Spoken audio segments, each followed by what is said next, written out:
Bismillahirrahmanirrahim. Assalamualaikum warahmatullahi wabarakatuh.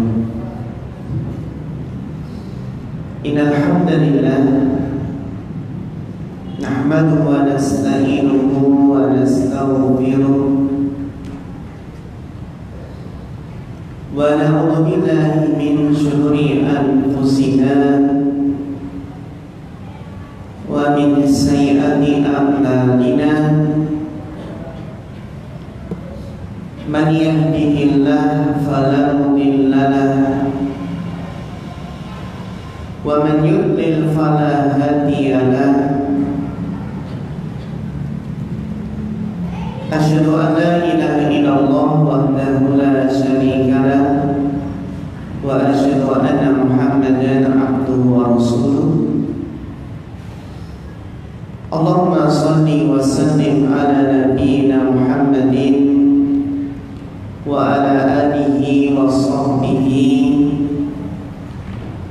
wa man tabi'ahum bi ihsanin ila yaumiddin, amma ba'd.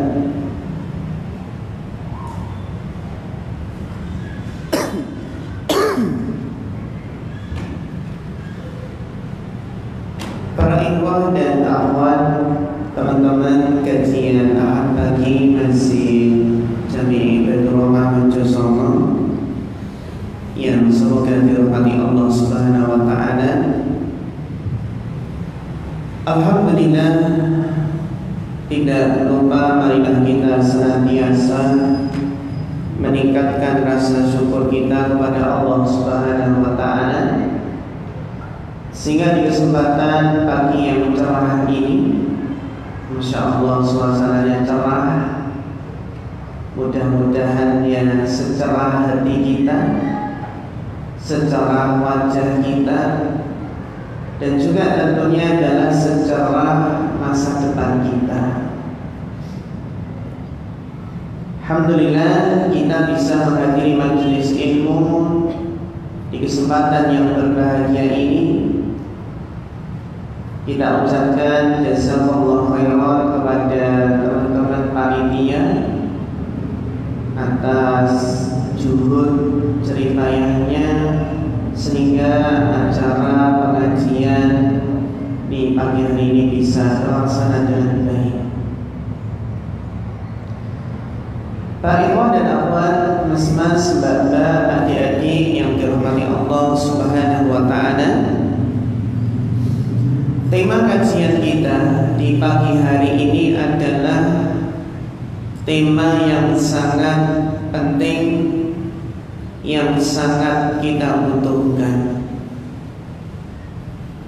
terutama dalam kondisi yang kita membutuhkan petunjuk di dalamnya. Tema kita di pagi hari ini berjudul kemana aku harus melangkah saat hilang arah. Kemana aku harus melangkah saat hilang arah. Pernah nggak hilang arah ini? Pernah atau sering? Jadi masalahnya kalau sering hilang arah ini gimana ya solusinya? Jadi kemana kita itu harus melangkah ketika hilang arah? Dari judul ini bisa kita ambil sebuah khulasah, kesimpulan yang menunjukkan bahwasanya hidup ini adalah perjalanan. Hidup itu adalah perjalanan, bahkan perjalanan yang amat panjang. Sebagaimana sabda Nabi sallallahu alaihi wasallam, as-safar qit'atun minal 'adab. Jadi safar, perjalanan panjang itu adalah potongan dari adab. Menunjukkan bahwasannya dalam perjalanan hidup kita itu banyak cobaan, banyak musibah, rintangan, kelelahan, keletihan, bahkan kebingungan, hilang arah, dan seterusnya. Jadi terutama kita rasakan bahwasannya yang namanya perjalanan itu terkadang seseorang itu hilang arah. Terlebih ketika sedang mendapatkan ujian, sedang mendapatkan cobaan. Ibaratnya kita itu sedang berlayar di lautan, berlayar di samudra yang luas. Ketika kondisi ombak itu sangat mendukung, bagaimana suasana di pagi hari ketika kapal itu berlayar dengan lancarnya, tidak ada halangan. Karena ombak saat itu sedang tenang, angin pada saat itu sedang sepoi-sepoi, ditambah pemandangan yang indah, ditambah burung yang berkicau, belum lagi ikan-ikan yang ada di lautan.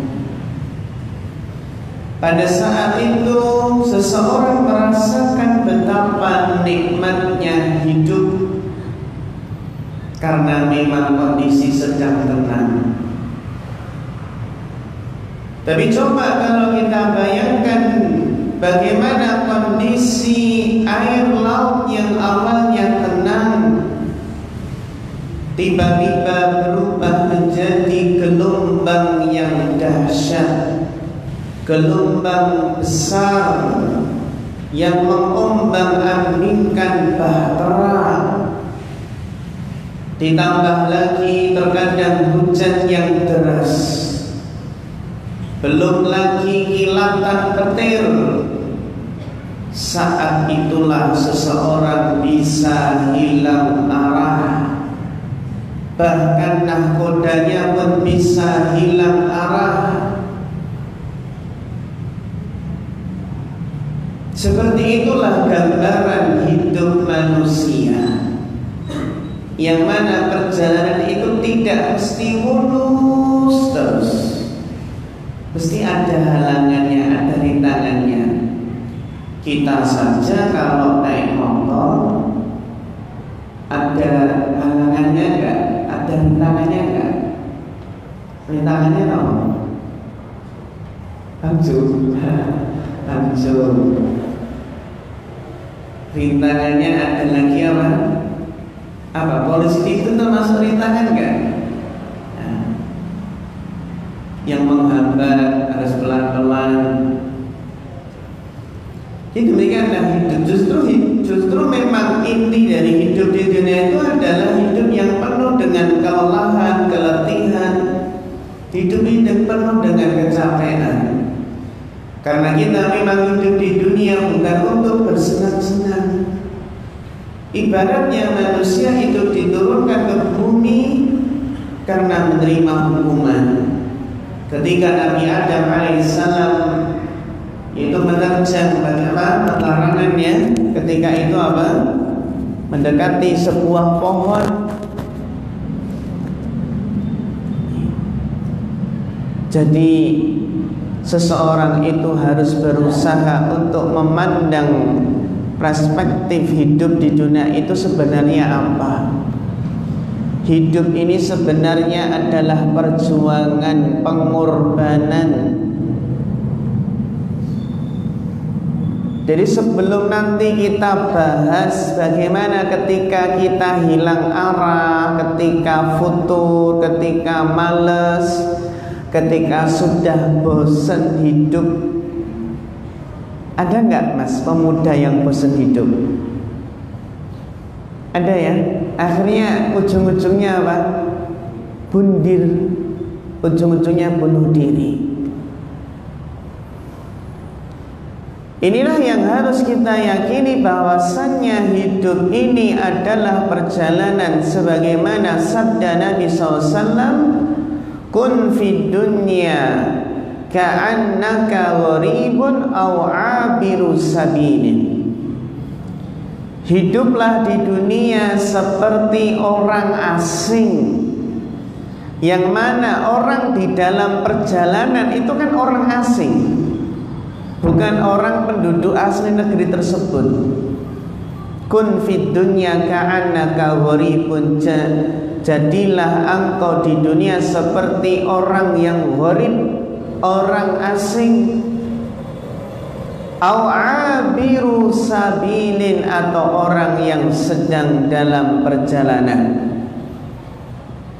Hadis ini tegas menjelaskan bahwasannya hidup ini adalah perjalanan, sehingga fokus kita adalah bagaimana perjalanan hidup kita ini dimudahkan oleh Allah. Bagaimana perjalanan hidup kita ini setiap ada aral melintang, setiap ada hambatan, harapannya adalah ada solusinya, ada jalan keluarnya, di mana hidup ini dimudahkan oleh Allah. Jangan sampai hidup itu carut marut, uripe semrawut. Nek wong Jawa ngarani napa? Nggih, uripnya ya uripe kokean masalah, sithik-sithik masalah. Masalah karo keluargane, masalah dengan tetangganya, masalah dengan anaknya, dengan orang tuanya, masalah dengan sedulur, dengan kerabat. Berarti memang perjalanan hidupnya enggak mulus-mulus saja.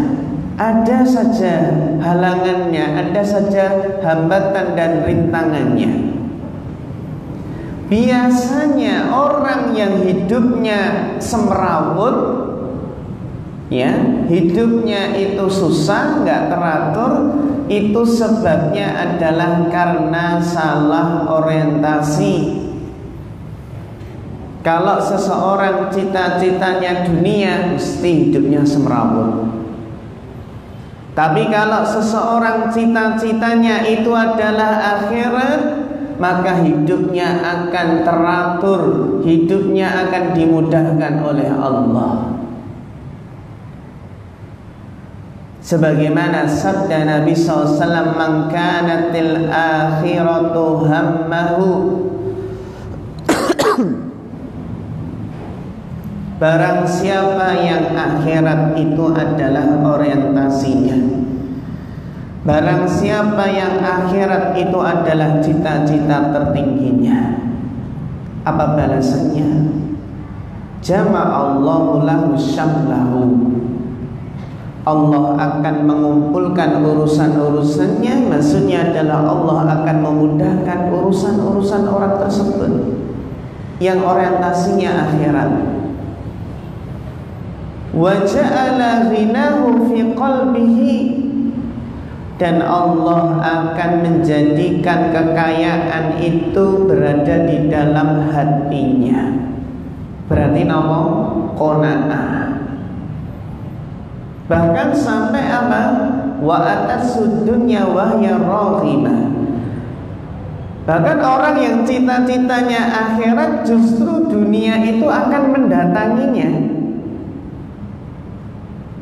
Enggak kita kejar, tapi masih malah datang sendiri dunia itu. Itu orang yang orientasinya akhirat. Tapi sebaliknya, kalau orang itu cita-citanya dunia, mulai dari bangun tidur sampai tidur lagi, sing dipikir gurung dunya terus. Man kanatid dunya hammahu, barang siapa yang dunia adalah cita-citanya, farraqallahu alaihi amrahu, Allah akan mencerai berikan urusannya semerawut, ya, carut marut. Ini orang yang cita-citanya dunia. Farraqallahu alaihi amrahu wa ja'ala faqrahu baina 'ainaihi. Orang yang cita-citanya dunia itu Allah jadikan kemiskinan, kefakiran itu selalu terpampang di depan matanya. Maksudnya pun apa? Kalau orang sudah orientasinya dunia, mesti takut miskin. Takut nanti bisnisnya gagal gimana, kalah saingan gimana, takut nanti hartanya dirampok. Selalu diliputi apa? Dihantui kemiskinan.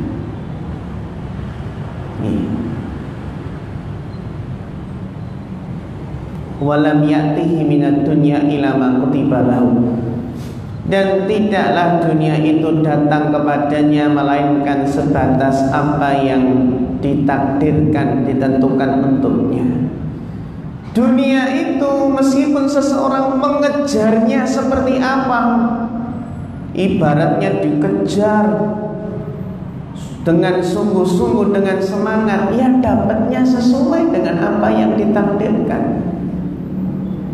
Meskipun kerjane ngoyo, gitu nggih, kerjane ngoyo, urip ning donya iki guru ibarate sementara kok kerjane ngoyo. Janjane si ake kerjane ngoyo, esok, awan, sore, bengi gue kerja terus, tidurnya hanya sedikit, neng rasuki-suki. Ada nggak? Karena memang nggak ada hubungannya kerja keras dengan kaya, itu nggak ada hubungannya. Maksudnya nggak mesti orang yang kerja keras terus kaya, kan nggak mesti. Terlalu banyak orang yang kerja keras, banting tulang, memeras keringat, tapi kalau jatah rezekinya segitu ya segitu. Tapi ada orang yang masya Allah nyantai, bahkan nek tonggo nyawang kok kaya ora kerja. Ning kok mobile tambah, bojone apa bojone tambah ya. Maksudnya bisnisnya tambah, terus berkembang, kelihatannya kok di rumah saja.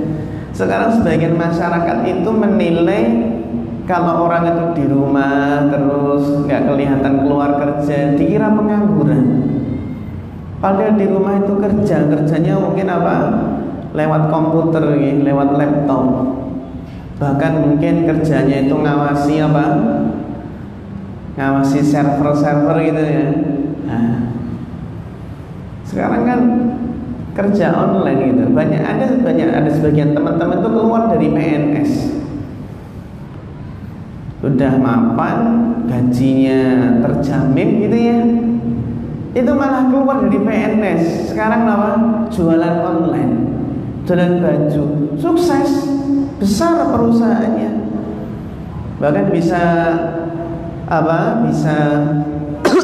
punya karyawan banyak, bisa menciptakan lapangan pekerjaan.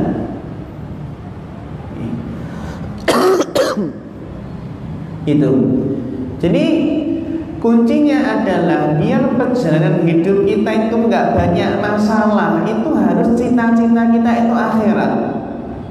Tapi kalau cita-cita tertingginya dunia, nanti akan sering hilang arah, akan sering banyak masalah dalam hidupnya. Hidupnya mesti carut marut, semerawut, karena salah orientasi. Nah ini. Jadi ketika kita bahas kemana harus melangkah ketika hilang arah, ya harus kita tanamkan hidup ini adalah perjalanan. Maksudnya apa? Orang hidup harus punya tujuan. Arabnya endi? Kita ini mau dibawa kemana? Orang keluar rumah itu biasanya sudah punya tujuan. tujuan mau kemana, ke warung atau ke masjid atau kemana. Menunjukkan bahwasannya apa? Orang yang hidup itu harus punya planning, punya rencana. Ketika sudah menentukan tujuan, berarti harus punya menyusun strategi, planning, rencananya bagaimana agar kiat-kiat tersebut bisa meraih apa tujuan kita. Tapi masalahnya kita itu lebih senang apa? Lebih senang seperti air. Wis kaya banyu lah. Wis kaya banyu lah, maksudnya bagaimana? Udah seperti air sajalah, seperti air mengalir, terserah nyandi. Mengalirnya terserah kemana. Apakah mengalirnya ke tempat yang kotor, ke tempat sampah, ataukah mengalirnya ke tempat yang mulia? Itu kalau orang yang hidupnya itu seperti air mengalir, wis terserah keli nyanti, menunjukkan hidupnya tidak punya prinsip, tidak punya tujuan, tidak punya arah yang jelas. Berarti apa? Agar hidup kita ini bisa maksimal, maka harus punya rencana, punya planning, punya jadwal. Selama ini kita itu mungkin fokusnya membuat jadwal aktivitas yang berkaitan dengan dunia. Jam segini makan, jam segini tidur, jam sekian olahraga. Tapi pernah gak kita ini menyusun rencana, menyusun planning, jadwal untuk kehidupan akhirat kita? Pernahkah kita menyusun jadwal jam 3 bangun sholat tahajud, kemudian subuh baca Quran? Pernahkah kita menyusun rencana planning setiap hari harus tambah hafalan Al-Quran minimal 3 ayat contohnya? Pernahkah kita punya target sehari itu harus ada buku yang saya baca minimal 10 lembar? Kenapa kita itu kurang produktif? Karena hidup kita nggak punya target, nggak punya arah yang jelas,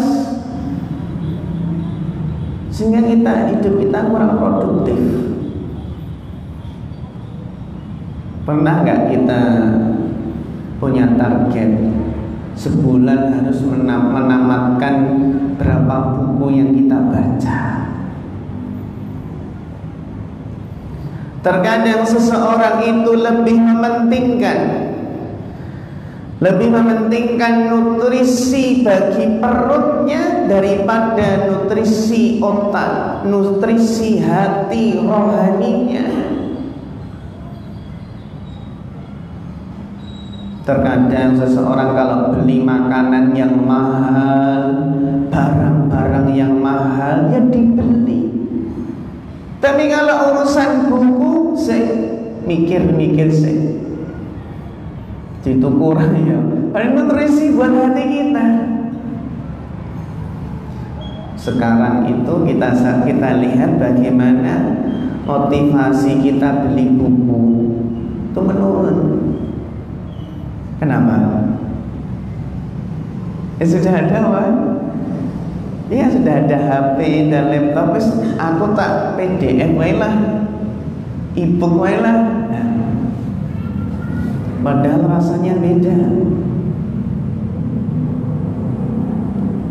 Berarti nek HP ini ngedrop atau habis baterainya, ilmu kita hilang, gitu ya. Sekarang ilmu itu bukan fi sudur tapi fi jawal wa fil hasub.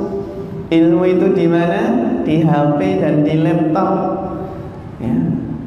habis baterai, habis ilmu.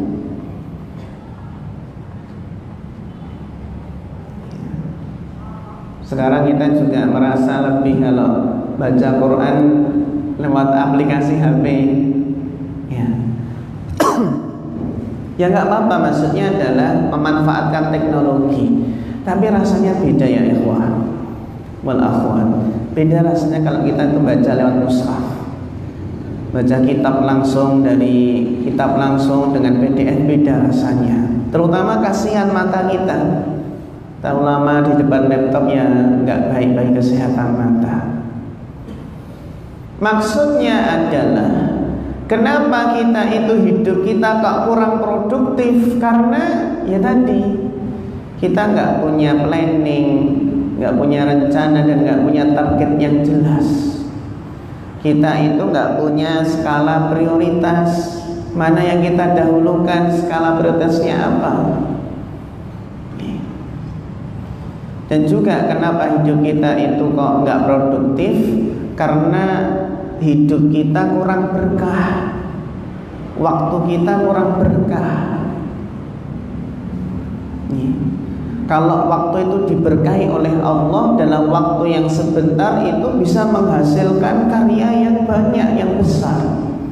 Para ulama itu dalam waktu yang singkat bisa mengarang kitab berjilid-jilid, kitab-kitab yang tebal. Syekhul Islam mengarang kitab dari apa? Ba'da duhur sampai asar, ba'da asar sampai maghrib. Karena waktu para ulama diberkahi. Kalau waktu kita nggak berkah, ya nggak produktif. Nah, kenapa? Apa sebab waktu kita nggak berkah? Sebabnya adalah karena faktor dosa dan maksiat. Dosa dan maksiat inilah yang menjadikan waktu seseorang tidak berkah. Kita sekarang hidup di zaman apa? Yang betapa seseorang itu begitu mudah terjatuh ke dalam dosa.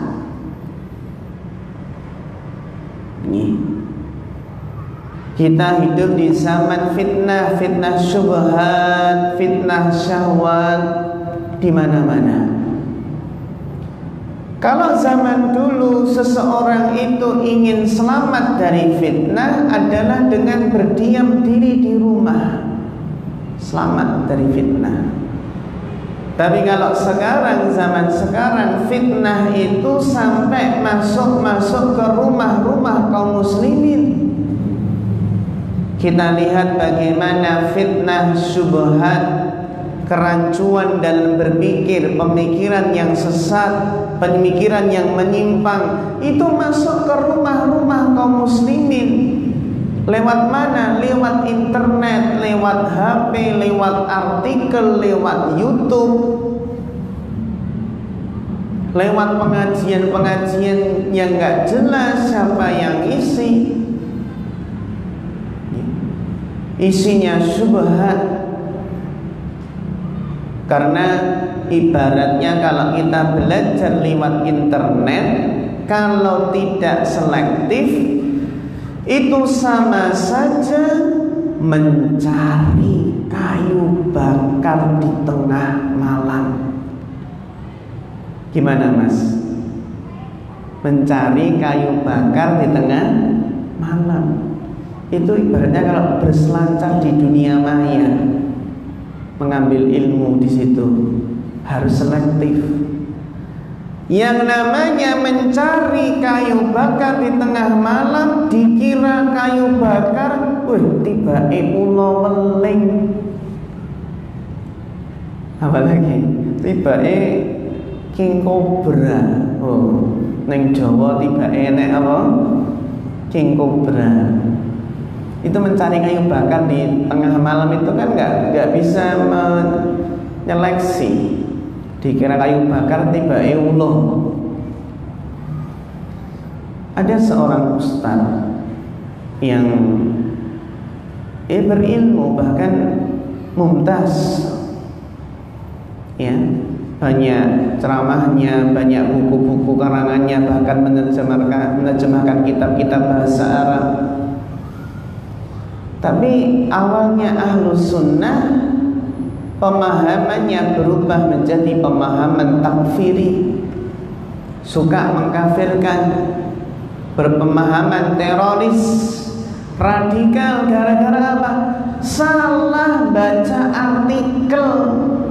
Ternyata artikel tersebut berisi syubhat tentang pemahaman fikrah takfiri. Takfiri ini apa? Yang suka mengkafirkan kaum muslimin, mengkafirkan pemerintah, mengkafirkan polisi, aparatur negara, dikafirkan semua.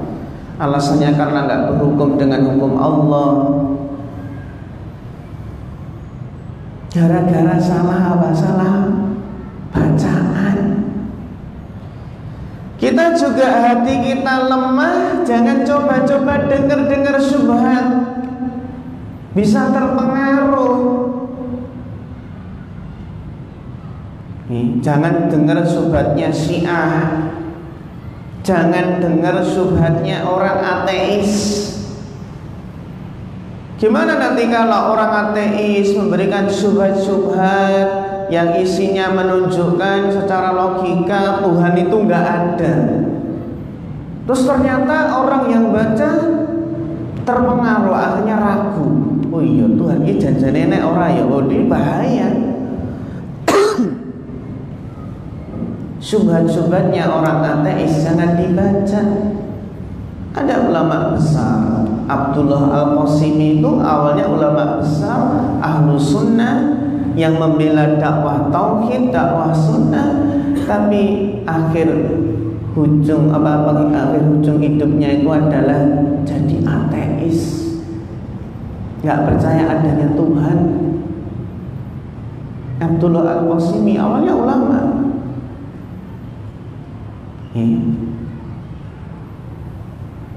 Jadi itu syubhat, fitnah syubhat. Belum lagi fitnah syahwat. Dulu kalau seseorang ingin selamat dari maksiat, maka ya berdiam diri di rumah, aman, selamat dari maksiat. Tapi sekarang karena fitnah syahwat, ya, seseorang itu tidak aman dari maksiat ketika di rumah. Selama internet masih jalan, itu apa? Seseorang bisa berbuat maksiat. Dengan sekali klik begitu banyak keburukan terbuka lebar. Makanya pesan Nabi bagaimana? Pesan Rasulullah bagaimana terhadap fitnah ini? La taftahu, in fatahtahu talijhu. Jangan coba-coba dibuka. Namanya fitnah jangan coba-coba dibuka. Kalau coba-coba buka fitnah, pasti kamu akan terjerumus masuk ke dalamnya. Kalau dikaitkan dengan konteks HP, dikaitkan dengan konteks internet, berarti apa? Jangan kamu klik. Kalau kamu klik nanti akan terjerumus ke dalam maksiat. Ini pesan Rasulullah, jangan dibuka, jangan kamu buka. La taftahu, in fatahtahu talijhu. Jangan kamu buka. Kalau nekat kamu buka, kamu bisa terjerumus ke dalamnya. Ojo wani-wani buka pintu fitnah itu ya. Ojo wani-wani ngeklik. Apalagi sifat manusia itu penasaran. Kita lihat bagaimana maksiat-maksiat itu masuk ke televisi-televisi kaum muslimin. Ada drakor masuk ke mana? Rumah kaum muslimin. Ya. Yang mungkin itu dianggap maksiat-maksiat yang biasa. Apa salahin Pak Ustaz nonton drakor? Apalagi film apa mas? Box office ada mungkin Hollywood, belum lagi Bollywood, yang film-film tersebut mungkin dianggap biasa, tapi ternyata di situ banyak kemaksiatannya. Melihat aurat lawan jenis yang dianggap biasa. Sebagaimana contoh ketika seseorang itu melihat siaran berita, mungkin dianggap biasa. Ini yang siaran berita nggak pakai jilbab, terlihat rambutnya, terlihat lehernya. Itu kalau terbiasa dilihat, maka dia nggak merasa kalau ini maksiat, sehingga terbiasa. Yang seharusnya kalau seseorang itu tidak sengaja melihat aurat lawan jenis, seharusnya kan istighfar. Tapi ini enggak istighfar lagi. Karena apa? Kayak wis biasa sampe dina ndelok berita. Gitu ya. Nah, ini di zaman fitnah yang menyebabkan seseorang itu hilang arah. Jadi teman-teman yang dihormati Allah, kalau seandainya kita bingung mau melangkah, lelah, hilang arah, lagi gini, mulai hilang arah, berhenti sejenak.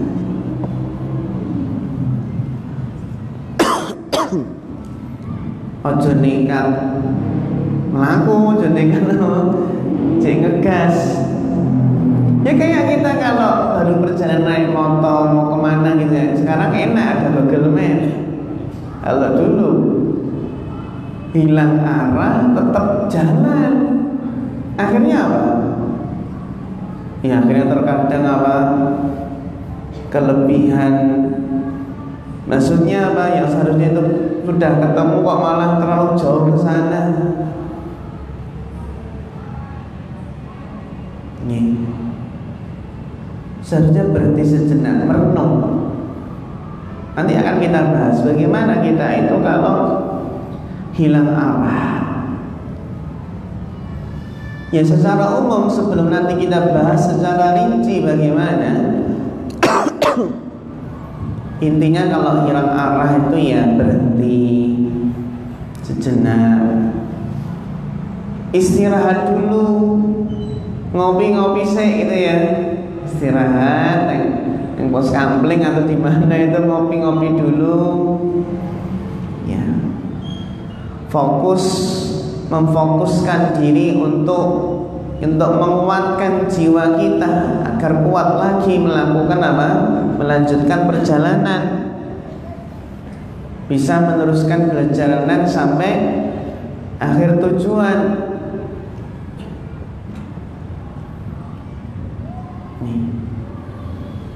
Masalahnya adalah ketika orang itu hilang arah tapi salah langkah akhirnya. Seperti seseorang yang sudah kalut pikirannya, benar-benar sudah hilang arah. Akhirnya apa? Ambil tali terus pergi ke kandang sapi. Ngapain? Angon sapi gitu. Bunuh diri, gantung.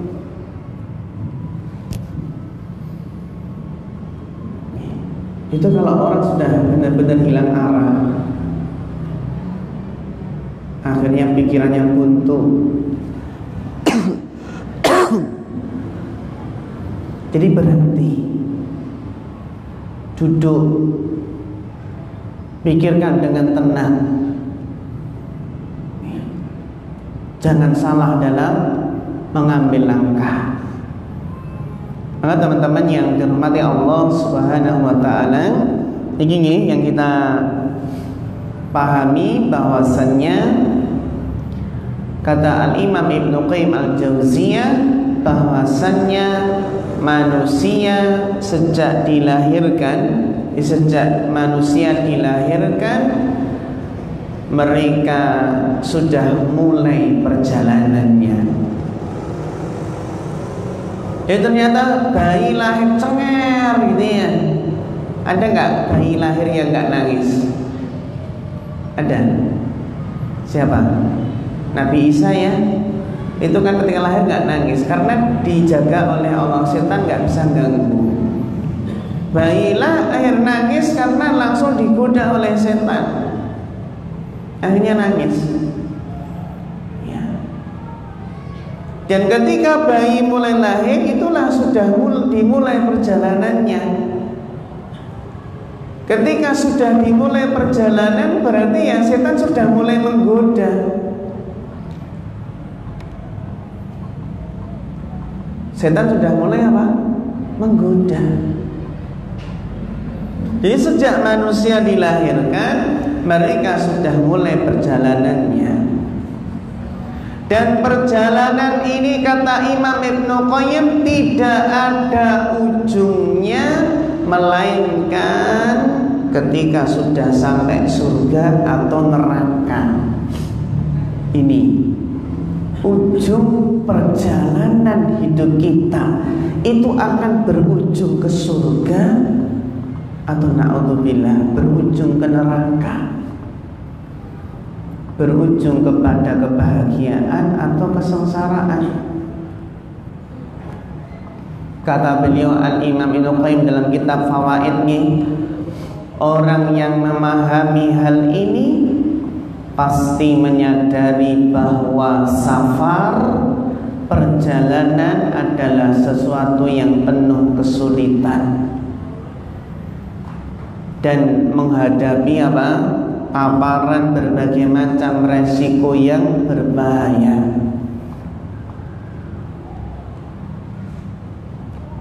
Gitu ya. Jadi kita renungkan hidup kita ini hakikatnya adalah perjalanan menuju Allah Subhanahu wa taala.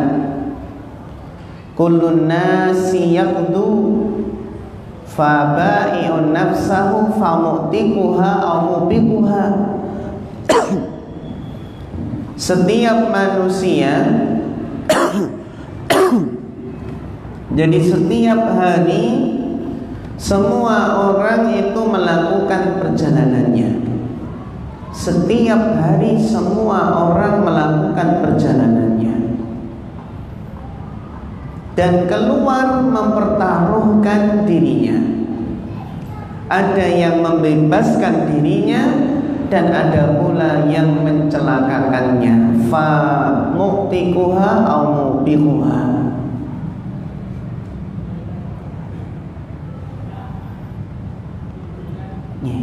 Nah ini, ketika ini ya kita insya Allah sudah paham nih kalau hidup ini adalah perjalanan, maka jangan nyantai-nyantai saja, harus sungguh-sungguh.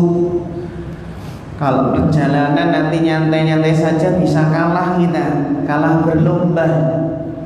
Sebagaimana perlombaan antara apa? Kelinci dengan kura-kura atau kelinci dengan kancil. Apa yang lomba itu? Kalau perlombaan meskipun siput sama kancil, terus kancilnya nyantai-nyantai saja, tapi siputnya itu terus istiqomah jalan, terus lurus, lempeng. Akhirnya yang menang perlombaan apa? Kura-kuranya atau siputnya. Menunjukkan orang yang punya potensi yang besar, punya IQ yang tinggi, punya modal yang banyak, punya kekuatan yang lebih besar, bisa kalah dengan orang yang biasa-biasa saja tapi semangat dan istiqomah. Dan ini sudah banyak terbukti di sekolah-sekolah kita. Orang yang paling pintar, paling tinggi IQ-nya tapi males-malesan, itu kalah prestasinya dengan orang yang IQ-nya biasa-biasa saja, IQ-nya standar tapi semangatnya luar biasa. Ibaratnya lomba sepeda motor, contohnya nih NMAX sama 75, nek balapan menang pundi? Anda menang mana? NMAX ya? NMAX. Tapi ternyata belum tentu. perempuan itu ketika yang punya NMAX yang cc-nya besar, ngegasnya nyantai, gasnya cuma 40, 50. Sedangkan yang motornya 75 ini sungguh-sungguh dia memaksimalkan potensinya. Ibaratnya punya motor 75 gaspol, akhirnya polnya sampai 60 itu nih. Yang NMAX cuma 40, 50, menang mana tuh perlombaannya? 75 kan gitu ya.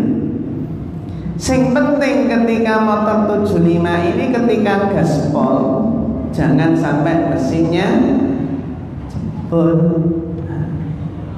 Ini kalau mesinnya jebol berarti sudah hilang arah dia. Maksudnya adalah orang itu bisa jadi futur, bisa jadi lemah semangat karena faktor apa? Sebab dia over, terlalu hulu dan terlalu berlebihan dalam beribadah atau yang lainnya. Itu ternyata bisa menjadikan seseorang itu langkahnya terhenti karena apa? Karena hulu, karena berlebih-lebihan. Ternyata berlebihan juga bisa ibaratnya yang tadi mesinnya jebol itu ya, ngegasnya terlalu ya kakean sih ngegas. Kembali ke inti pembahasan. Nah, ketika kita meyakini bahwasannya hidup ini adalah perjalanan, maka di dalam kita mau melakukan perjalanan harus kita identifikasi bekal-bekal apa yang dibutuhkan dan rintangan-rintangan apa yang akan kita hadapi. Nah, bekal apa yang paling penting dalam perjalanan hidup kita? Bekal yang terpenting itu adalah ilmu.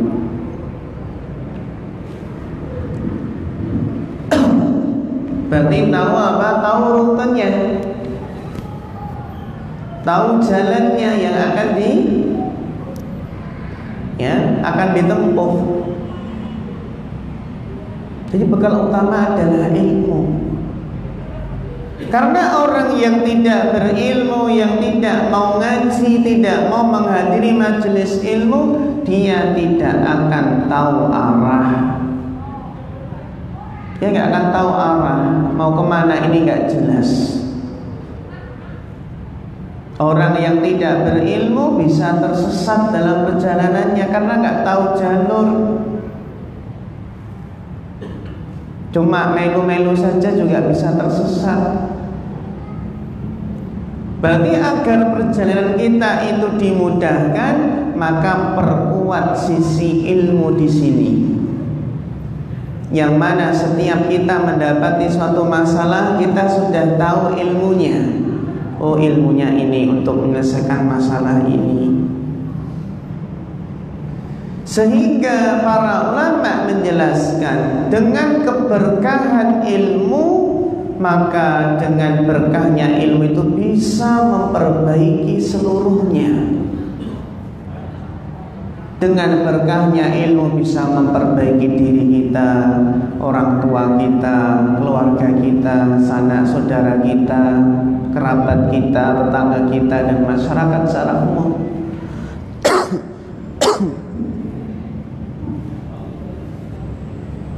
Beda kalau tidak mau belajar Islam, nggak punya ilmu, dipaksakan melangkah bisa tersesat.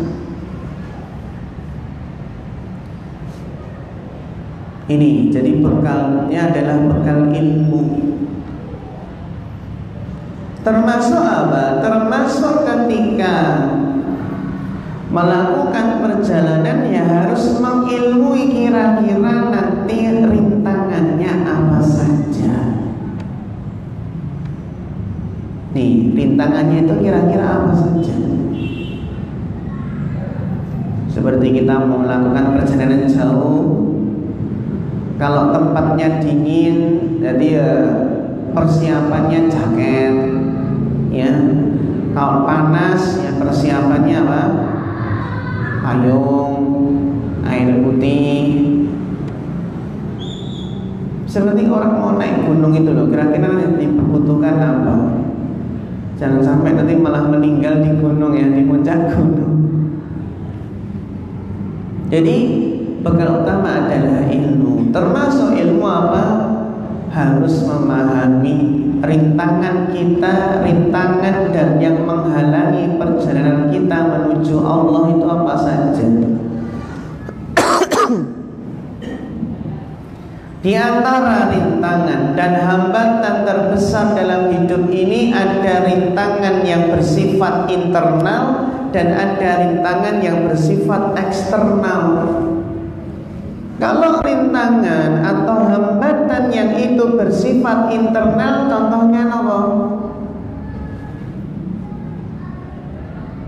Contohnya adalah al-ghaflah, kelalaian. Itu hambatan, rintangan. Kelalaian itu ya orang yang lalai, yang lupa, itu termasuk rintangan. Seperti saya kalau ke masjid Baitur Rahmah Mojosongo ini, kalau lupa jalannya, dulu itu lalai gak dihafalkan, itu ya nanti dapat rintangan, kayak dia kayak nanti malah busuk kan gitu ya. Harusnya sudah patokannya taman apa namanya ini? Jayawijaya. Taman Jayawijaya baratnya.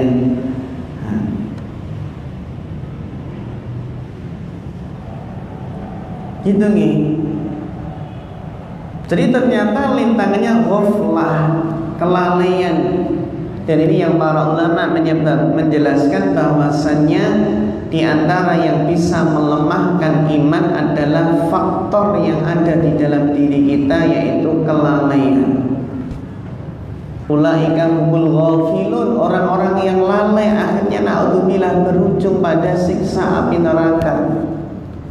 Lalai dari mentadabburi ayat-ayat Allah, lalai merenungi Al-Quran, lalai merenungi ciptaan-ciptaan Allah. Ini rintangan. Terus kita pahami juga termasuk rintangan perjalanan kita adalah masih internal ya, yaitu apa? Rintangan berupa hawa nafsu. Kenapa hawa nafsu kok dinamakan rintangan?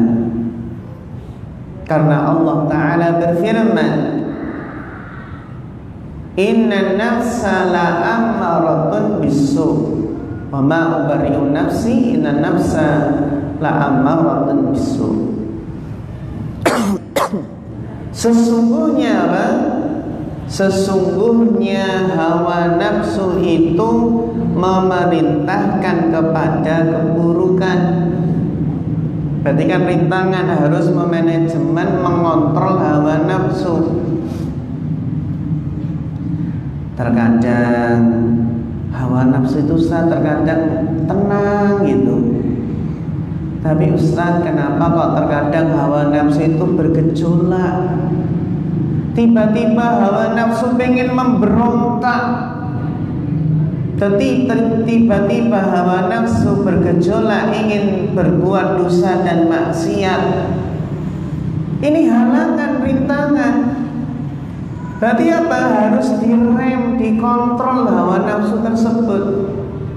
Ketika hawa nafsu ngajak pacaran, harus dikontrol.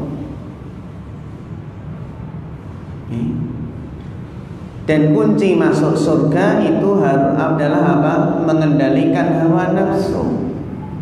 Sebagaimana dalam surat An-Nazi'at, wa amma man khafa maqama rabbih wa nahan nafsa 'anil hawa fa innal jannata hiyal ma'wa. Adapun orang yang punya rasa takut terhadap Rabb-nya, punya rasa takut kepada Allah nih, wa nahan nafsa 'anil hawa, dan bisa menahan hawa nafsunya, fa innal jannata hiyal ma'wa, maka surgalah apa? Tempat tinggalnya. Itu rintangan dalam diri. Apa tadi?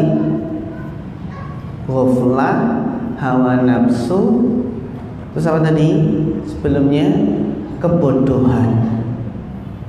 Kebodohan itu juga rintangan nih, karena nggak tahu jalan gitu. Nah, itu rintangan terbesar, itu nggak tahu jalan mau kemana ini, hilang arah ini. Faktor kebodohan. Apalagi selain kejahilan, kebodohan, hawa nafsu, kemudian ghaflah, kelalaian. Yang keempat adalah dosa dan maksiat. Itu juga penghalang loh. Kenapa? Karena dosa dan maksiat ini yang menjadikan apa? Menjadikan perjalanan kita terasa berat. Loh, kok melakukannya abot banget kan gitu ya? Kok perjalanan terasa berat? Kok ya abot men ya urip? Kok beratnya perjalanan? Karena kakian dosa. Allati aqadha dhahra, ketika dosa itu sedang memberatkan punggung seseorang. Itu akhirnya jalannya itu abot, melakukan jalan abot. Apa kakian dosa? Itu benar-benar menghambat perjalanan. Ya Allah, abot menul kakian dosa. Lah kuncinya piye? Kuncinya adalah istighfar. Astagfirullah, astagfirullah. Biar apa? Mengurangi beban-beban dosa. Ini namanya faktor internal dari kebodohan, kelalaian, kemudian hawa nafsu, dosa dan maksiat gitu nih. Ada juga faktor eksternal yang menghalangi perjalanan kita, ya faktor eksternal. Apa itu? Diantaranya syaitan, godaan setan. Setan itu menggoda kita agar kita nggak sampai pada tujuan. Godaan setan. Apalagi teman yang buruk, itu juga halangan, rintangan. Sebenarnya sudah berhijrah ke jalan yang lurus, jalan yang benar, tapi karena faktor teman, ia kembali kepada masa yang kelam, masa yang gelap gulita. Salah dalam memilih teman. Napa balik? Setelah apa? Faktor teman, terus faktor apa tadi? Setan. Yang satu lagi adalah eksternal, ya, fitnah dunia.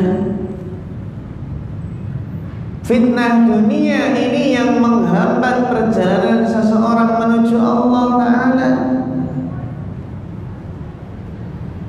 Kalau berbicara tentang fitnah dunia, itu memang besar, fitnah yang besar. Bagaimana tidak? Nabi saja sudah memperingatkan, inna dunya khulwatun khatirah. Sesungguhnya dunia itu manis lagi hijau. Tiang niku napa? Seneng sing legi-legi. Apa lagi Mas? Seneng yang hijau-hijau kan gitu ya. Suka yang hijau, yang manis.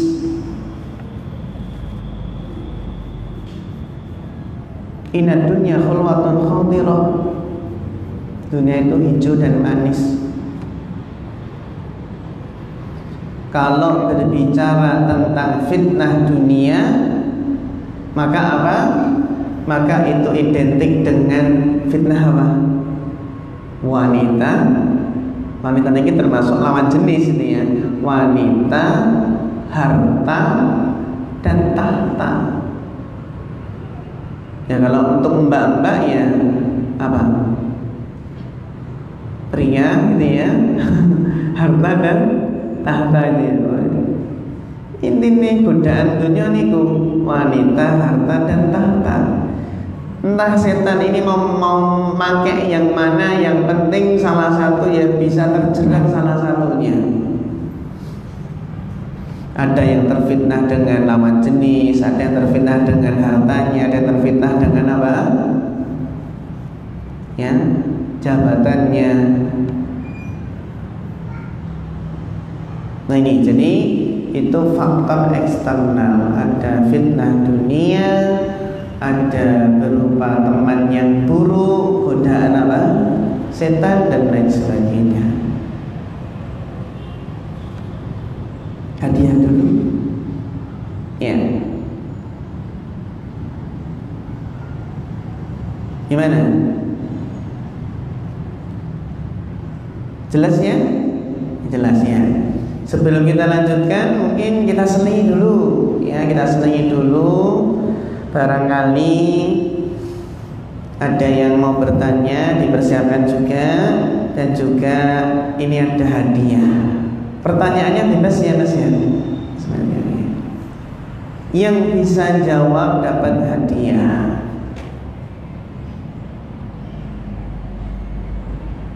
Pertanyaannya adalah, kenapa hidup kita itu kurang produktif? Jelaskan. Dua faktor kenapa hidup kita itu nggak produktif, nggak punya karya besar, yang kurang produktif. Yang bisa jawab silahkan.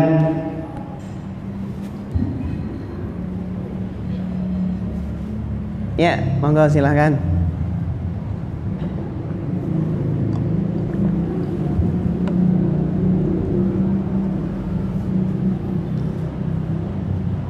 Karena tidak punya arah dan tujuan.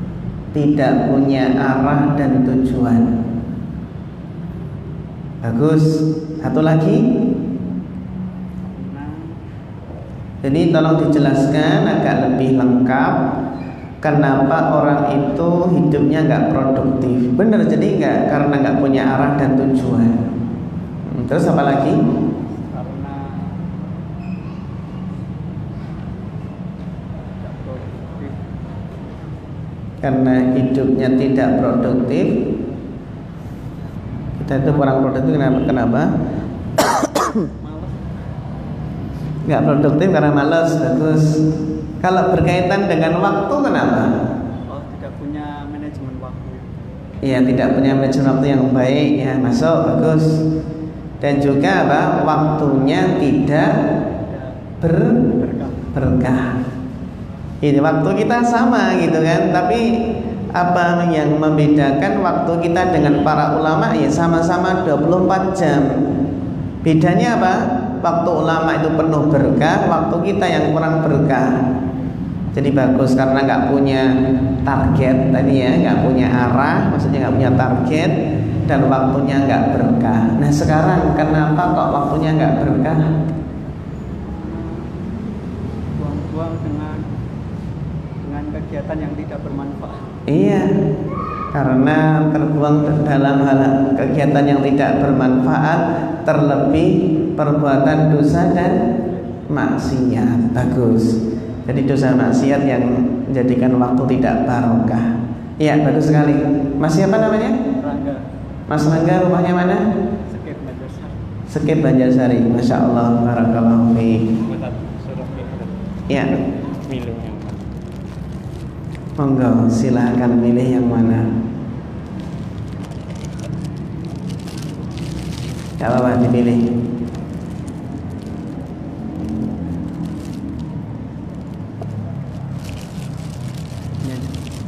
Itu.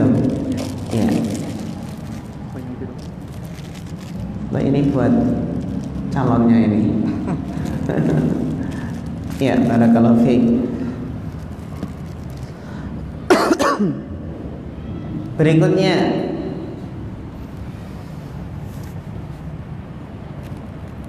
pertanyaan berikutnya adalah sebutkan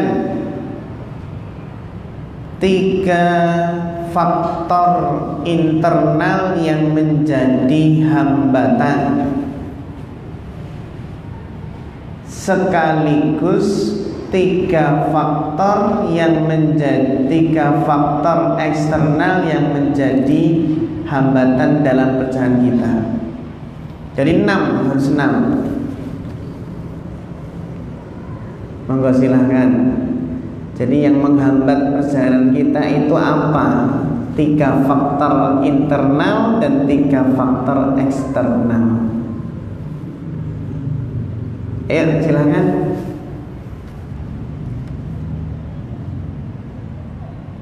Dijawab dari situ nggak apa-apa.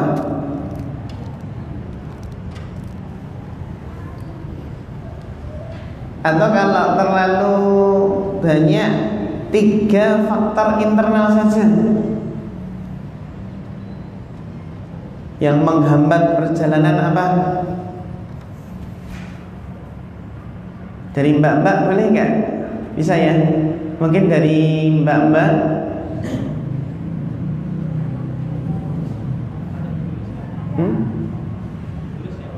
Ditulis ya apa-apa.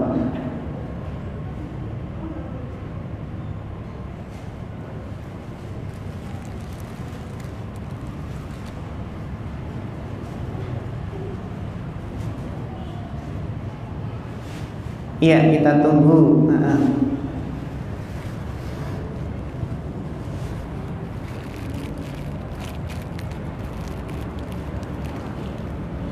Yang sudah yang paling cepat jawab dikasihkan panitia. Yang paling cepat berarti nanti yang dapat hadiah. Tapi cepat juga benar juga.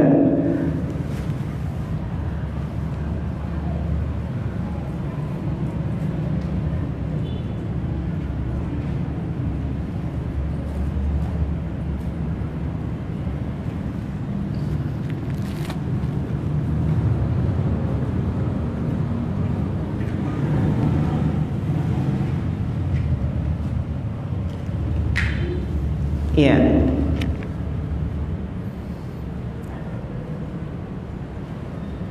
Ya, bismillah. Faktor pertama adalah kelalaian, bagus, atau ghaflah. Yang kedua kebodohan atau al-jahl. Dan yang ketiga adalah karena dosa. Masya Allah jawabannya benar dari Ummu Bilal. Barakallahu fiik. Jadi hadiahnya nanti bisa ya. Kita lanjutkan untuk yang inti dari pembahasan kita. Nah,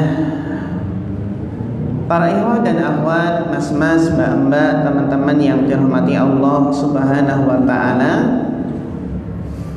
Nah, ketika kita hilang arah, apa yang harus kita perbuat? Terutama ketika seseorang itu mengalami futur atau malas. Yang itu adalah problematika yang kita hadapi bersama. Seseorang terkadang futur dalam menuntut ilmu, futur dalam beribadah. Ini tidak hanya menimpa orang-orang yang baru hijrah, tapi bahkan sudah juga bisa menimpa orang yang sudah lama ngaji, sudah lama berhijrah. Penyakit futur atau malas itu bisa menjangkiti penuntut ilmu. Dan ini sesuatu yang bisa dialami oleh setiap orang. Kenapa? Karena disebutkan dalam pepatah, dawamul hal minal muhal. Untuk terus-menerus berada di dalam satu kondisi, terus-menerus berada di dalam satu keadaan, itu adalah sesuatu yang mustahil. Namanya iman itu kadang naik, kadang turun. Iman kita bagaimana ya ikhwah? Sering naik atau sering turun? Sering turun ya. Jangan sampai ngedrop. Kalau mau terasa mau ngedrop, segera hadir di majelis ilmu. Ya. Jadi namanya futur itu identik dengan hilang arah, ya, rasa malas, lemah. Yang sebelumnya itu rajin, semangat, tiba-tiba lemah dan hilang arah. Nah, kenapa kok bisa futur? Kaedahnya bagaimana? Kaedahnya adalah yang pertama, manusia itu pasti terjerumus ke dalam dosa. Gak ada yang maksum. Setiap orang pasti pernah melakukan kesalahan, pernah melakukan dosa. Cuma yang membedakan adalah tingkat banyak sedikitnya maksiat. Kalau orang beriman, orang baik, orang yang soleh, itu maksiatnya sedikit. Beda orang yang fasik, orang yang fajir, itu apa? Banyak maksiatnya. Ini, jadi kenapa kok bisa futur? Karena memang setiap manusia pasti punya kesalahan. Yang kedua, yang harus kita pahami adalah kita menyadari bahwasannya hati itu mudah berbolak-balik. Hati mudah berubah-ubah. Mungkin di pagi hari kita semangat, di sore hari sudah malas. Mungkin pagi hari semangatnya membara, semangatnya berkobar-kobar. Sore hari sudah melempem kaya kerupuk. Kerupuk kan rapuh nggih. Melempeme kaya kerupuk sing kodanan. Kan gitu. Hati itu mudah berubah-ubah. Bagaimana sabda Nabi menjelaskan hal ini? Laqalbu ibni Adam asyaddu inqilaban minal qidri fil ma'i idza istama'a wa layana. Sungguh-sungguh hati manusia itu mudah berubah-ubah, mudah berbolak-balik, bahkan lebih cepat berbolak-baliknya daripada berbolak-baliknya air yang mendidih dalam panci. Kalau kita masak air ya, itu kan naik sumu pripun, blekutuk itu kan bolak-balik itu ya. Nah, ternyata hati lebih cepat berubahnya, berbolak-balik, melebihi apa? Melebihi berbolak-baliknya air yang sedang mendidih. Inilah yang digambarkan oleh Rasulullah ketika fitnah di akhir zaman. Badiru bil a'mali fitanan. Bersegeralah beramal mumpung belum banyak fitnah, mumpung belum banyak hambatan, rintangan. Ayo perbanyak amal, jangan ditunda-tunda. Mumpung ini dimudahkan beramal. Sebelum datangnya fitnah-fitnah, kaqita'il lailil mudlimah, seperti potongan malam yang gelap gulita. Menunjukkan terkadang seseorang terfitnah dia nggak sadar karena saking peteng dedet. Nah, saking besarnya fitnah ini, Rasulullah menggambarkan yusbihur rajulu mu'minan wa yumsi kafiran. Saking besarnya fitnah, ada seseorang itu pagi harinya beriman, tapi sore harinya sudah kafir.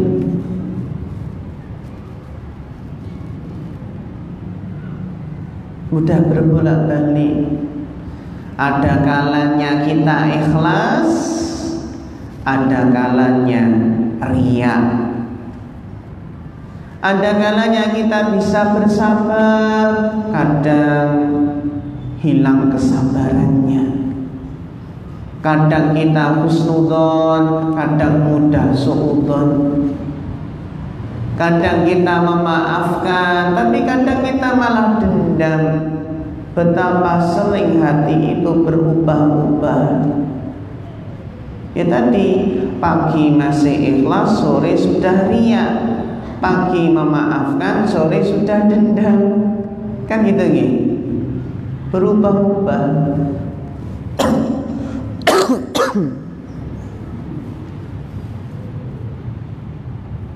Jadi bisa mudah futur. Hari ini semangat, besok sudah males. Minggu ini semangat, pekan depan sudah futur.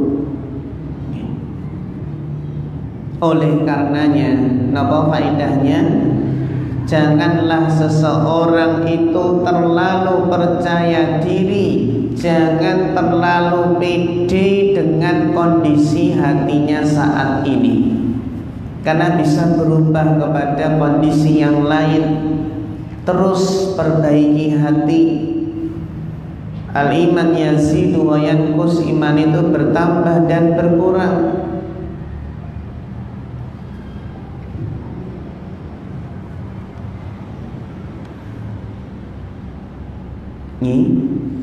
Bertambah dengan ketaatan dan berkurang dengan maksiat. Jadi orang yang banyak berbuat maksiat pasti malas ibadah. Pasti niku.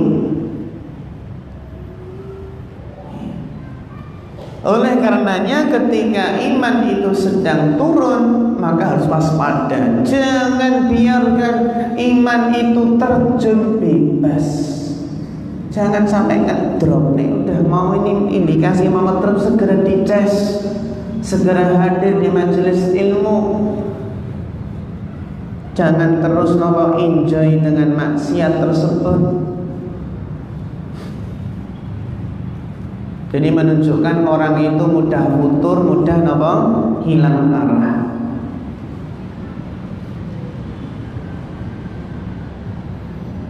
Nah, sekarang bagaimana kiatnya jika kita itu sudah hilang arah? Kemanakah aku harus melangkah ketika hilang arah? Yang pertama adalah diam sejenak, merenung, bermuhasabah. Kira-kira kita ini akan melangkah kemana? Kalau seseorang sudah panik, kalang kabut, dah nggak tahu arahnya itu mau kemana, maka apa? Dia berhenti sejenak, merenung apa yang harus ia perbuat. Para ulama sering menjelaskan bahwasannya muhasabah, merenung sejenak itu lebih utama daripada mungkin banyak ibadah sunnah. Karena memang awal dari perbaikan, awal dari seseorang itu mau memperbaiki dirinya adalah karena perenungan. Jadi kadang itu kita butuh waktu untuk menyendiri, karena kita kadang ditimpa kelalaian karena faktor keramaian. Tapi kalau kita kadang menyendiri, mungkin habis asar, jamaah sudah pada pulang ke rumah, kita habis asar mungkin di masjid, kemudian merenung bagaimana perjalanan kita, bagaimana langkah kita. Awal dari sebuah keinginan untuk melakukan perbaikan itu adalah karena adanya perenungan, muhasabah. Kira-kira bekal kita ini sudah cukup atau belum? Nek merasa sudah cukup, ya segera saja berangkat. Gitu. Iya. Ayo, siapa yang merasa bekalnya cukup, berarti cepat berangkat, segera saja berangkat. Gendang lebu surga gitu. Gak ada ya orang yang merasa bekal sangunya sudah cukup, isturah-turah, gak ada. Jangan sampai ada. Tapi kita harus merasa bahwasannya bekal kita masih sangat sedikit, sementara perjalanan masih panjang amat jauh.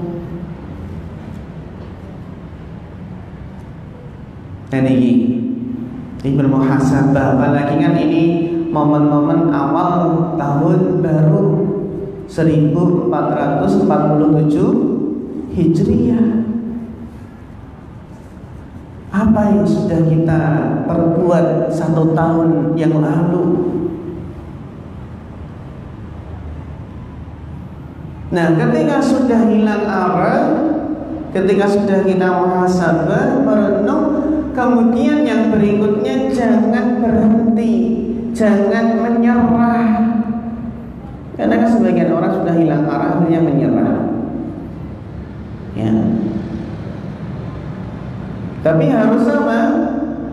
Harus mencari solusinya. Nah, yang kedua, ketika hilang arah, maka kita apa? Bertanya kepada ahlinya. Nek pun hilang arah, berhenti, kemudian bertanya. Kayak kita kalau mau kemana naik motor, terus hilang arah, ini mau kemana ya ini? Belok mana? Mesti kenapa minggir dulu, terus tanya, ngapunten Pak. Nek tanya ya aja neng pit motor ya, motornya dimatikan dulu, turun gitu ya, termasuk adabnya orang Jawa. Ya. Kadang kita kurang gitu nih. Bertanya kadang ya bagusnya sebenarnya kalau bertanya itu ya dimatikan dulu, helmnya dilepas, maskernya dibuka, ngapunten Pak, derek nyuwun pirsa, derek tanglet. Ini ke rumahnya Pak Jokowi mana gitu? Di Solo, rumahnya Pak Jokowi lu masuk. Pun di Banjarsari. Ini jadi apa? Tanya. Dan ketika kita hilang arah, sudah mau putus asa gitu nih, jangan salah bertanya. Mau tanya alamat, tanyanya salah. Mungkin tanya ke anak kecil, anaknya kecil belum paham apa-apa, kita tanya, Dek, ini kemana Dek? Pantai kemana? Atau tanyanya kepada mbah-mbah yang sudah sepuh sangat, yang mungkin sudah pikun.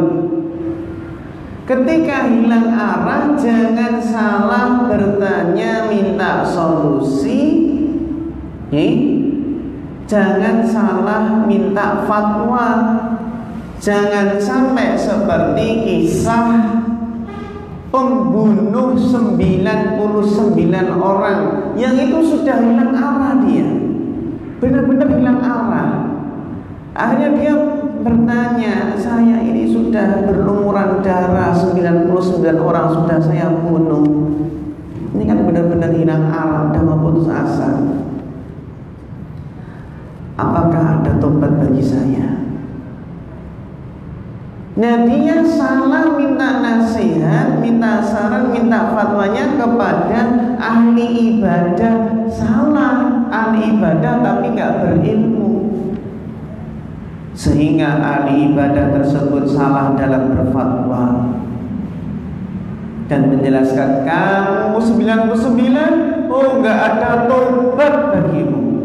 Ya wes digenepi sisan berapa? 100. Ini kalau hilang arah, salah minta saran, minta nasihat, bisa tambah parah. Seperti di zaman Nabi ada orang yang kepalanya itu terluka, terus dia dalam keadaan junub, salah dalam minta fatwa. Ketika minta fatwa, apakah saya wajib mandi digebyur gitu ya, mandi besar itu digebyur? Nah, yang dimintai fatwa menjawab, oh kamu tetap mandi wajib, untuk mandi. Padahal kan apa? Kepala terluka cukup tayamum gitu kan ya.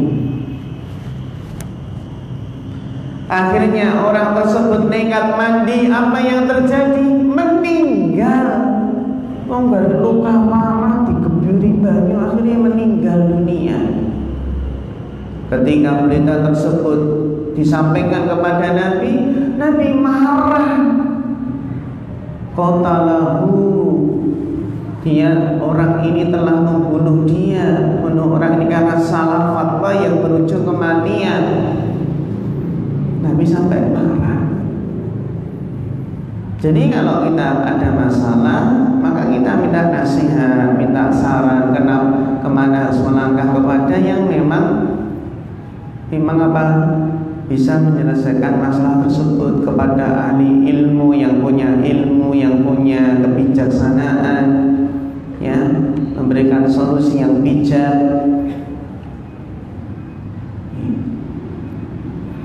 Ini.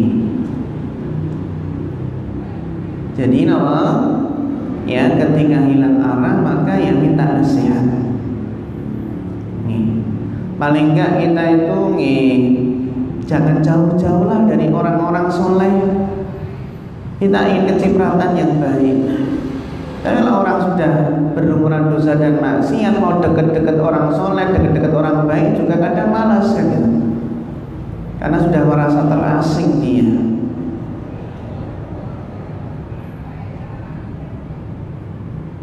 Nah, gitu nih. Jadi ketika hilang arah maka segera minta nasihat. Ya tentunya jangan lupa apa? Nah, ketika hilang arah itu kan karena faktor banyak cobaan, banyak masalah, banyak ujian tadinya. Nah, terus bagaimana? Ya, bagaimana kiatnya? Nah, ketika hilang arah, kuncinya adalah mendekatkan diri kepada Allah. Minta petunjuk kepada Allah, bagaimana harus melangkah. Allah sebaik-baik yang memberikan petunjuk. Kalau baru hilang arah, kuncinya apa Mas? Kuncinya adalah bangun jam 3 malam, ambil air wudhu, berminggu nopo gelar sajadah, terus tahajud, bertahajud kemudian istighfar, habis istighfar kemudian dia berdoa, minta petunjuk kepada Allah, minta diberikan kekuatan dalam menghadapi berbagai macam problematika hidup, berbagai macam masalah kehidupan, agar diberi kesabaran dan kekuatan. Kalau hilang arah, segera ingat Allah, segera minta petunjuk. Jangan coba-coba. Urusan akhirat jangan coba-coba, bisa salah fatal.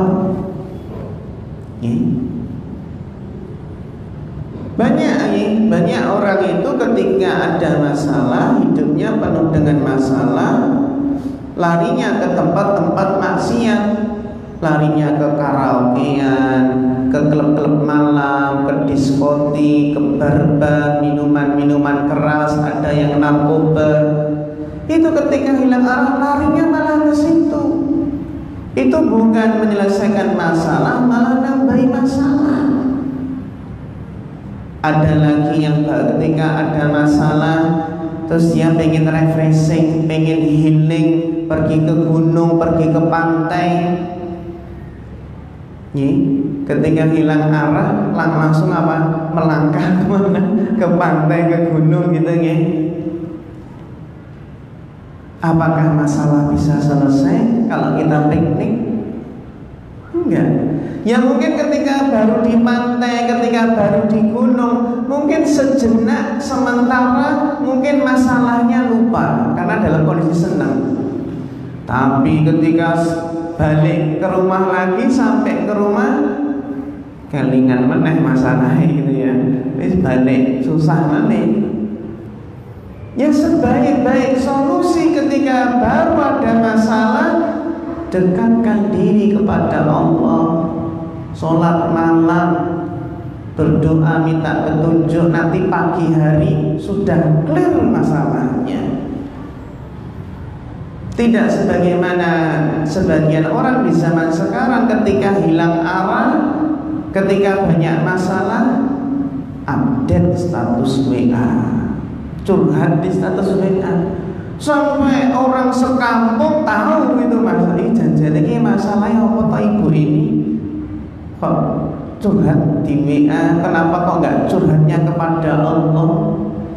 Nabi Yakub saja Pak, Qol mengatakan dalam surat Yusuf, Nabi Yakub mengatakan, Qala innama ashku bathi wa huzni ilallah. Yakub mengatakan apa Pak? Qala innama ashku bathi, aku hanya mengadukan kesusahanku, kesedihanku hanya saya adukan kepada Allah Subhanahu wa ta'ala. Boten kok setiap orang dicurhati masalahnya. Ya kalau kita minta solusi, minta nasihat kepada orang yang kita pandang bisa memberikan solusi. Tidak semua orang setiap yang ditemui kita curhati masalahnya, nggak memberikan solusi, malah nambah-nambahi masalah. Ada. Itu ketika hilang arah segera tahan sholat malam, minta petunjuk pada Allah. Itu nih, wallahu ta'ala alam. Sebenarnya masih banyak ini nih, masih banyak materi kita. Tapi mungkin kita buka sesi tanya jawab nih. Oke. Monggo kalau ada yang bisa kita diskusikan ya berkaitan dengan tema kita. Ini ada pertanyaan yang masuk nih.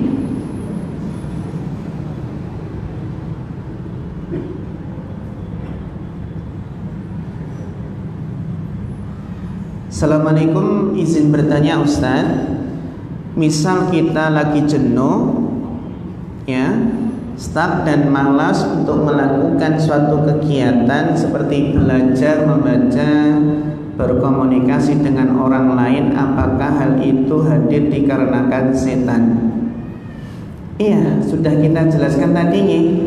Di antara faktor menjadikan seseorang itu hilang arah, jenuh, futur, itu diantaranya juga faktor setan, ya, juga faktor was-was dari setan.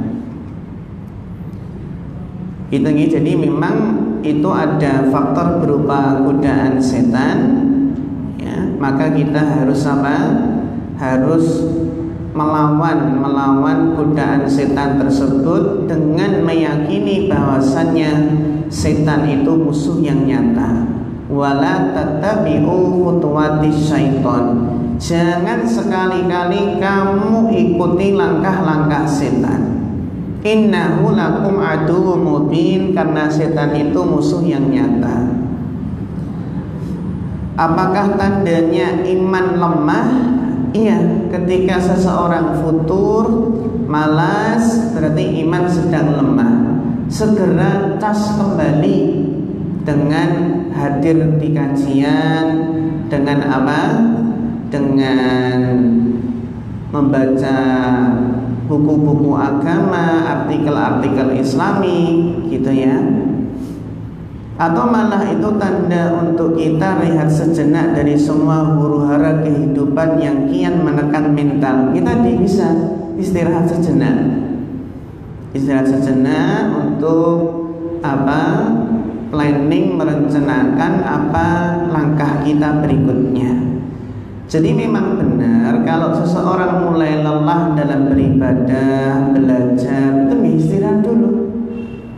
Refreshing nggak masalah, karena tubuh kita punya hak, mata kita punya hak, ya, untuk diistirahatkan. Ya, harus apa? Harus paham kondisi kita, jangan dipaksakan. Kalau dipaksakan nanti akan bisa kalah sendiri. Lalu bagaimana membedakan jika malas, jenuh akan suatu hal terjadi disebabkan setan, ataukah pertanda kalau kita mengalami kelelahan mental? Iya.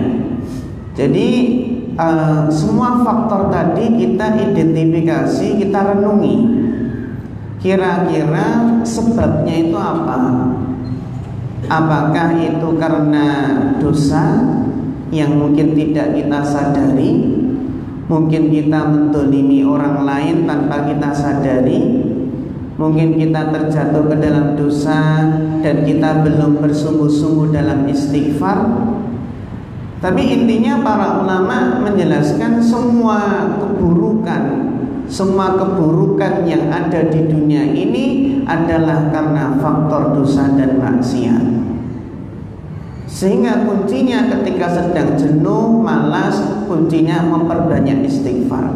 Yakin kalau sudah memperbanyak istighfar nantilah kembali semangat lagi. Karena yang menjadikan hati gelisah, gak tenang, jenuh, malas, itu lemah semangat, itu karena memang apa? Di antara sebabnya faktor dosa dan maksiat yang terkadang kita kurang menyadarinya, sehingga segera kita istighfar, merendahkan diri kepada Allah dan minta petunjuk kepada Allah Subhanahu wa ta'ala. Bagaimana cara agar diri tidak gampang down ketika setelah mendengar kabar yang tidak menyenangkan di hati? Ya, memperkuat iman kita kepada takdir. Agar tidak down, bagaimana? Siapkan mental, siapkan keimanan. Kita kuatkan iman kita kepada takdir, rukun iman yang keenam, bahwa apa saja berita yang kita dengar itu sudah bagian dari takdir Allah. Harus ridho dan berlapang dada menerima takdir Allah. Ya, kita suatu saat akan mendengar berita, mungkin berita kematian saudara-saudara kita, wafatnya orang-orang yang kita cintai suatu saat. Mau nggak mau seperti itu. Setiap pertemuan pasti ada perpisahan. Suatu saat kita akan mendengar berita kita kehilangan orang-orang dekat yang kita cintai. Jadi beriman kepada takdir. Kita perkuat ini dengan ma asabaka lam yukhti'aka wa ma yukhti'aka lam yakun yusibaka. Meyakini apa saja yang Allah takdirkan menimpamu gak akan luput darimu, gak akan meleset. Kalau sudah ditakdirkan menimpamu, gak akan meleset. Dan apa saja yang ditakdirkan luput darimu, maka gak akan mengenaimu. Jadi memang memperkuat iman kepada takdir ini yang menjadikan hati itu tentram, hati itu tenang, dengan meyakini takdir Allah itu indah, skenario Allah itu yang skenario terbaik, skenario terindah, dan al khairu khiratullah, pilihan Allah adalah pilihan yang terbaik. Bagaimana kita bisa bersyukur atas nikmat Allah yang telah diberikan? Ya, merenungi nikmat-nikmat tersebut, direnungi, diresapi nikmat-nikmat tersebut, dan kita bandingkan betapa banyak saudara kita yang kehilangan nikmat tersebut, yang tidak memiliki nikmat tersebut. Ketika kita mensyukuri nikmat Islam, nikmat hidayah, kita renungi betapa banyak manusia yang tidak dapatkan nikmat hidayah. Nikmat mensyukuri nikmat aman, kita renungi sebagian daerah kaum muslimin dalam kondisi perang. Itu nih. Jadi agar bersyukur terus diingat-ingat, direnungi nikmat Allah tersebut. Bandingkan dengan saudara-saudara kita yang tidak mendapatkan nikmat tersebut.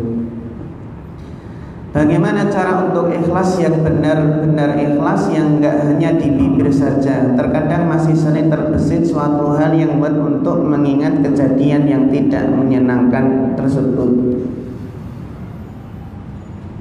Butuh proses. Jadi benar-benar ikhlas itu sesuatu yang berat. Kalau ini kan sekilas dari pertanyaan adalah ikhlas menerima kan gitu ya. Ikhlas menerima takdir Allah, menerima apa kejadian yang tidak menyenangkan tersebut. Ya, agar benar-benar ikhlas bagaimana?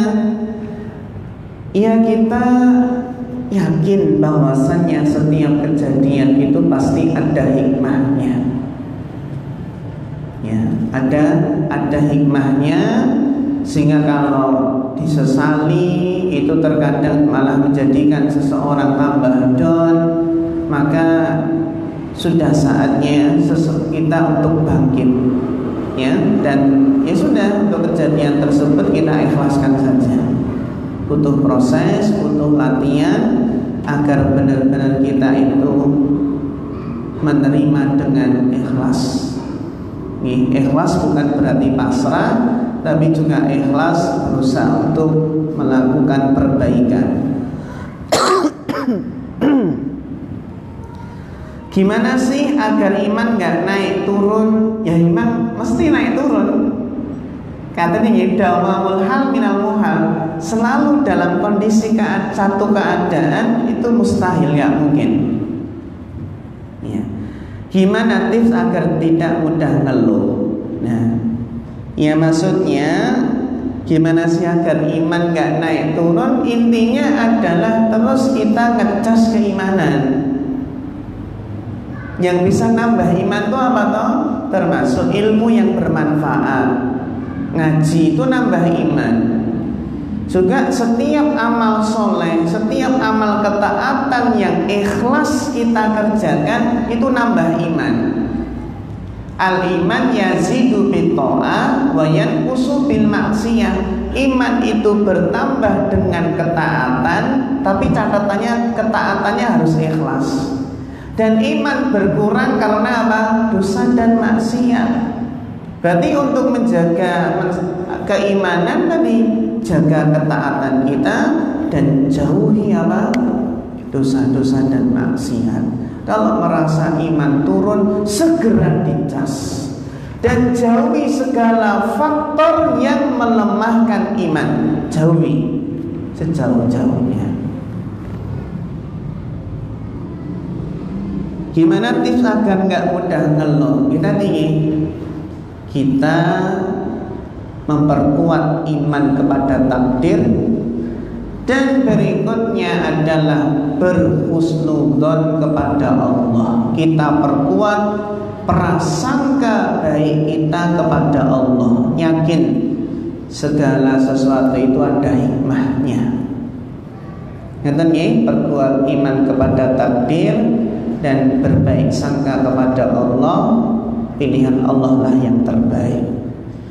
Cara istiqomah di tengah lingkungan yang kurang menerapkan ajaran Islam memang berat, tapi cari partner nih, cari teman yang menguatkan. Kalau sendirian di lingkungan yang tidak menerapkan atau kurang menerapkan ajaran Islam, ya berat. Maka solusinya adalah bersabar dan cari komunitas teman-teman yang itu akan menjadikan kita lebih istiqomah dalam hijrah kita. Jadi kita ketika ada lingkungan yang kurang mendukung, maka cari komunitas teman-teman kajian yang itu saling menguatkan. Kita itu kalau sendiri lemah ya ikhwan. Tapi kalau kita bersama-sama, kita bareng, kita jalin komunikasi, kita sibukkan dengan kegiatan yang bermanfaat, maka itu apa? Itu yang menjadikan kita lebih kuat.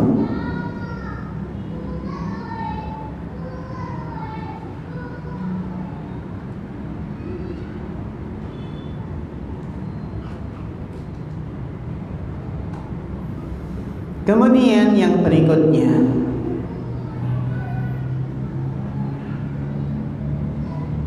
Ustaz izin bertanya, bolehkah kita menyesali terhadap apa yang sudah berlalu? Seperti menyesali keluar dari pekerjaan karena kita tidak mau didenda karena mendaftar CPNS, dan sekarang kita di rumah dan buka usaha. Akhirnya dengan hal tersebut terkadang muncul di benak, kenapa dulu harus resign segala, lalu bagaimana solusinya?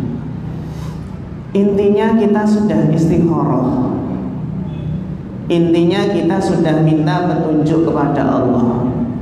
Maka ketika kita mau melakukan sesuatu, maka jangan lupa untuk istikharah, minta petunjuk, minta pilihan kepada Allah. Kalau sudah istikharah, sudah minta pilihan kepada Allah, minta petunjuk, maka nggak perlu ada yang disesali. Pilihan Allah itu pilihan yang terbaik. Yakin bahwasannya pilihan tersebut adalah pilihan yang terbaik. Sehingga dalam kondisi seperti ini ya kita berhusnudzon, ini mungkin yang terbaik bagi saya. Yang bisa jadi ketika kita jadi PNS kan berat, usianya juga berat, belum tentu kita bisa istiqomah. Ketika mungkin ada tekanan-tekanan, ada mungkin mewajibkan sesuatu yang bertentangan dengan syariat, belum tentu kita bisa istiqomah. Jadi dalam hal ini tidak perlu kita sesali, kita tetap berhusnudzon kepada Allah, berbaik sangka, rencana Allah itulah yang terbaik. Yang terkadang seseorang itu terkadang Allah menyelamatkan seorang hamba dari keburukan, ya, itu dengan apa? Dengan tidak dikabulkannya permintaan orang tersebut. Seperti contoh, seorang ibu itu ketika anak kecilnya minta pisau, bahkan merengek-rengek, dikasih nggak? Kan nggak dikasih tahu. Ada anak kecil minta pisau sampai merengek-rengek, gulung kuming, nggak akan dikasih sama ibunya. Kenapa? Karena sang ibu tahu pisau ini berbahaya. Meskipun nangis nggak dikasih. Ya terkadang seseorang itu meminta kepada Allah sesuatu yang menurut ilmu Allah itu nggak baik. Jadi tidak dikabulkan karena itu yang lebih maslahat. Sebagaimana banyak orang yang minta kaya, ya Allah pengen kaya raya, jadi konglomerat, nggak Allah jadikan kaya.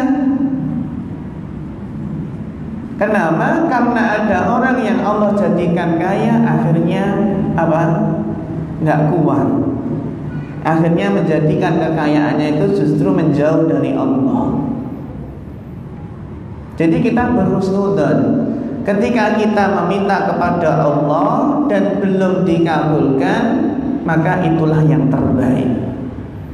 Dan terkadang Allah itu ketika kita meminta sesuatu, Allah berikan yang jauh lebih baik. Allah berikan yang jauh lebih baik. Pertanyaan berikutnya, Assalamualaikum Ustaz, Afan izin bertanya, bagaimana jika kita sudah terasa futur, ingin menangis saat itu juga? Kita hendak melakukan sholat dan berdoa, namun ketika baru mulai anak saya yang kecil rewel, akhirnya waktu untuk berdoa dan menangis tertunda. Dada rasanya semakin sesak dan futurnya semakin menjadi-jadi. Rasa gelisah tak ada ujungnya. Bagaimana sebenarnya ya Ustaz?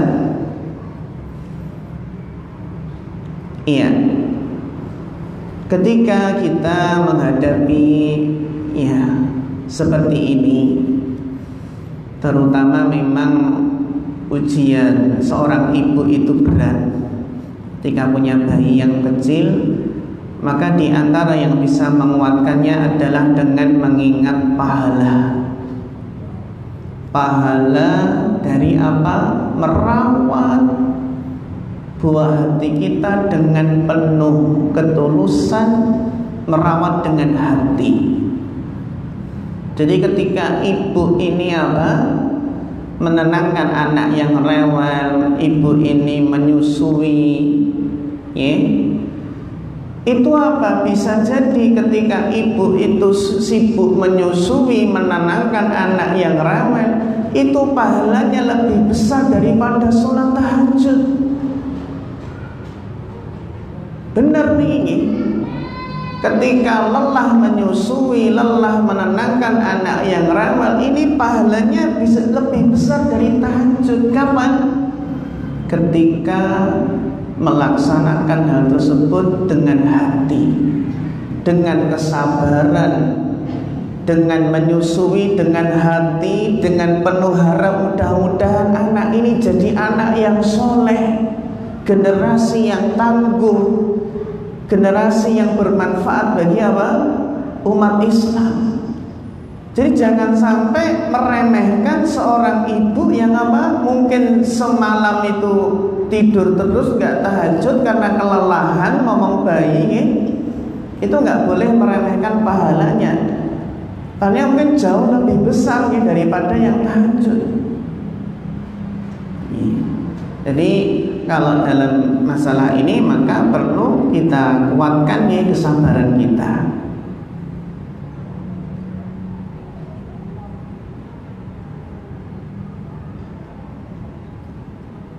Itu Ustaz minta saran amalan saat kita sedang sakit. Istighfar. Ini yang meringankan sakit kita, istighfar. Terus berikutnya melihat saudara kita yang sakitnya lebih parah, sehingga ini juga meringankan. Alhamdulillah sakit saya mending jika dibandingkan saudara kita, tetangga kita yang lebih parah. Itu.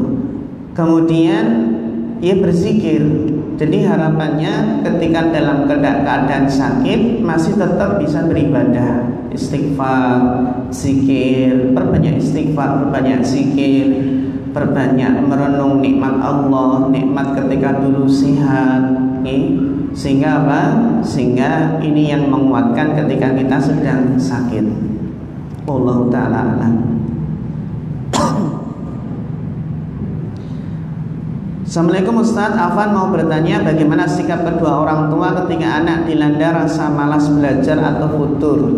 Kita cari penyebabnya. Kalau penyebabnya HP, kita batasi. Penyebabnya teman, kita pantau teman bergaulnya siapa. Atau kalau memang itu dari motivasi anak yang kurang, maka kita berikan nasihat, kita berikan motivasi, kita ajak makan bareng di luar, kita ajak bicara dari hati ke hati. Kenapa nak kok malas belajar? Kenapa? Atau mungkin barangkali susah belajar, butuh pendampingan. Jadi ketika anak dilanda rasa malas belajar atau futur, orang tua berusaha mencari penyebabnya. Nah kalau sudah tahu penyebabnya, baru diobati dengan obat yang pas. Berarti ini butuh butuh kedekatan dengan anak sehingga bisa menggali informasi dengan baik. Bagaimana pendapat antum Ustaz tentang depresi? Sebenarnya orang beriman itu, orang yang beriman itu berusaha tidak depresi. Depresi itu sebenarnya kurang kuatnya keimanan kita pada takdir. Jika menurut psikolog itu karena hormon di otak mengalami defisit, misalnya hormon dopamin, oksitosin dan lainnya yang menyebabkan gagal bahagia dan pesimis. Jadi memang kita dalam hal ini harus memahami bahwasanya faktor-faktor depresi kan ditinjau dari apa dulu. Kalau ditinjau dari ilmu syariat, yaitu karena kurangnya keimanan kepada takdir. Adapun kalau dikaitkan dengan hormon di otak yang defisit, itu bukan faktor utama.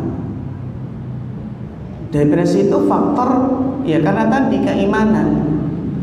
Sebagaimana olahraga itu kan juga faktor kebahagiaan, kan gitu nih. Jadi lari-lari pagi, jalan-jalan itu faktor kebahagiaan, karena dengan olahraga itu tadi memunculkan hormon endorfin tadi yang penyebab seseorang bisa bahagia. Tapi semua dari ahli psikolog ini bukan faktor utama. Ya, faktor kebahagiaan bukan olahraga saja. Banyak orang olahraga tapi nggak bahagia ketika nggak punya iman dan amal soleh. Ya kalau dikait-kaitkan dengan hormon dan lain sebagainya ya bisa jadi benar, tapi itu bukan sebab utama. Itu nih, sebab utamanya nih tadi kaitannya dengan iman.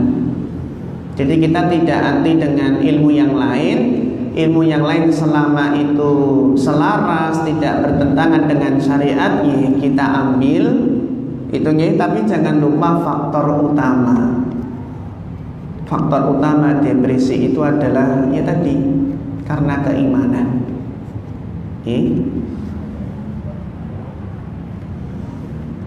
Ustaz bertanya, apakah benar doa dapat mengalahkan takdir?